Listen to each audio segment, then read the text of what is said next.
அழியும் என் கைகளை கொண்டு அழியாவும் ராஜ்யம் கட்ட பைத்தியமான என்னை தெரிந்தெடுத்தீர்.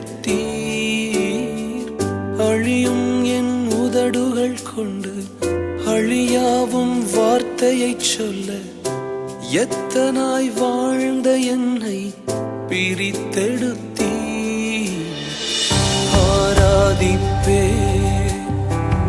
அதை எண்ணியே வாழ்நாளெல்லாம் உமை மட்டுமே ஆராதிப்பே அதை